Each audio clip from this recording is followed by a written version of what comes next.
Hello guys, it's me, Ready Dinosaur, and today in the Crew 2. Yes, has been a while that I didn't cover this game. Like, it was back then when I had like 100 subscribers. Yes, has been that long. But yeah, we are back on this game because it received an update during the presentation of the Crew Motorfest, the future, that they did this live stream. And besides that, we're gonna talk about in a few moments. They launched the hybrid mode for the Crew 2. What this means that you are able to play the Crew 2 offline. You don't need an internet connection and all that good stuff. Pretty much an answer of the controversy of the Crew 1 being shut down and pretty much being lost media until I think this year when the Crew Unlimited came out. That is pretty much a fan-made project. So what this means and what you should do to play offline in the Crew 2. Well, first you need to go to the online, like the normal mode, make a backup of your save so you are able to transfer the cars, all the vanities and accessories that you earned through the history of the Crew 2, and transfer them to the offline version. So you just need to go online, search for this cloud with the internet connection, and right there is when you can make a backup of your save. And when you do it, well, you are able to play the game offline without any internet connection. Most of the activities during the Crew 2 lifespan on all its updates are playable. I think there is a few things that you are unable to do that are mostly related to online only activities. But pretty much like a 90% of the Crew 2 is functional offline. But let's remember that the Crew 2 was intended only to be playing online. So it was a big of a task to actually transfer all that to be able to be played offline. What are these 10% of the game that you are unable to get? Well, first, and I think the most important thing is the libraries. If you downloaded any third-party library made by a player, well, when you go to the offline, you aren't able to get that same library. What that means is basically you have to go back to put the original library of the car, if that means like it had a library on the first place, or select the libraries from from Ubisoft that aren't actually that great, but they are there if you want to, or just select the color. Pretty much like the same as GT Sport, that when you play offline, Gran Turismo Sport, all the libraries that you made or you downloaded are unable to see because, well, you need an internet connection for that. So a bit of a shame. If you are concerned about leaderboards, that's also a thing.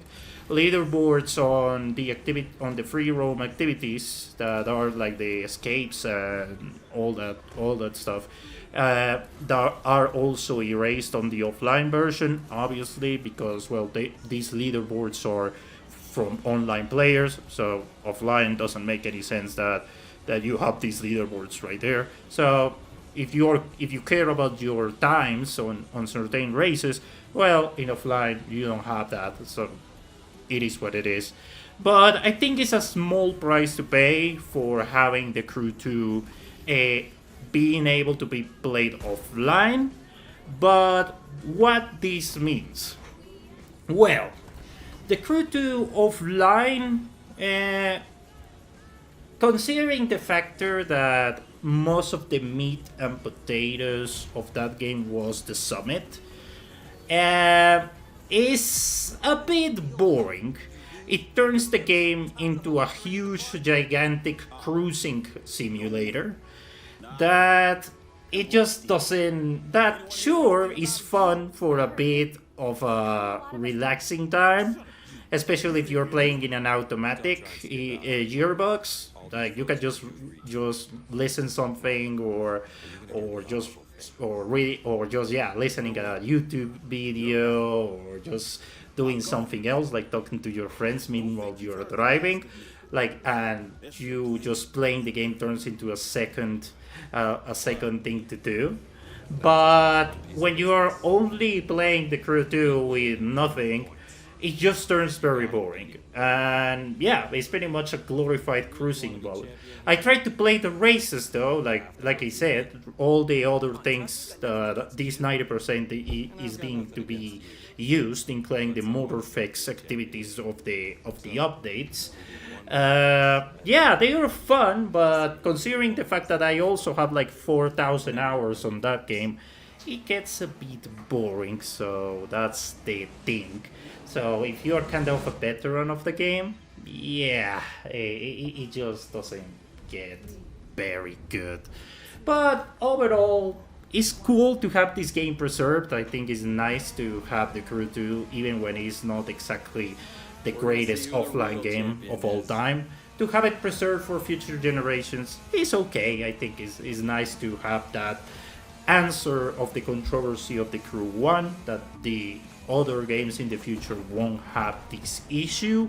Hopefully Motorfest will have the same hybrid mode of the Crew 2. So just for the fact of being preserved, again, these games are mostly focused on online, and the fun factor is on the online features, like in the Crew Motorfest with the grand races and the summit, and in the Crew 2 mostly for the summit. That was like kind of a bit of a fun, but that's pretty much it.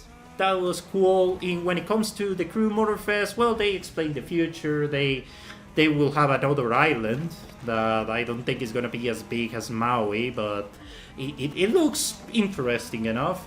They presented the year 3 car pass, to call it that way. That is pretty much the season pass, so you can get cars earlier. I will buy it just to see how it is, and because, well, I like the bit of an advantage to see how it's gonna be the car in that game before everyone else gets it. And that's pretty much it. Yeah, that's all I wanted to say about it. This video was most focused on the Crew 2, and it's nice to have the game preserved, as I said, but should you play it offline? Maybe as a new player will be cool, especially when the services shut down indefinitely, that the offline mode will be the future.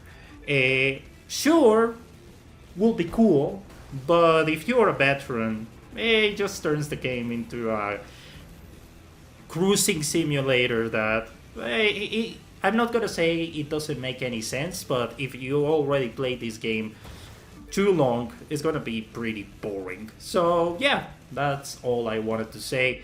Thank you very much for watching. Let me know your thoughts in the comment section. If you like what you saw, please subscribe to my channel. I cover all those things when it comes to Forza Horizon, the Crew, and the Crew Motorfest, and maybe other games that we will see in the future. So yeah, and ring the bell if you want to be notified on all that content that I will be pushing in the future. So yeah, thank you very much guys, and see you on the next one. Goodbye.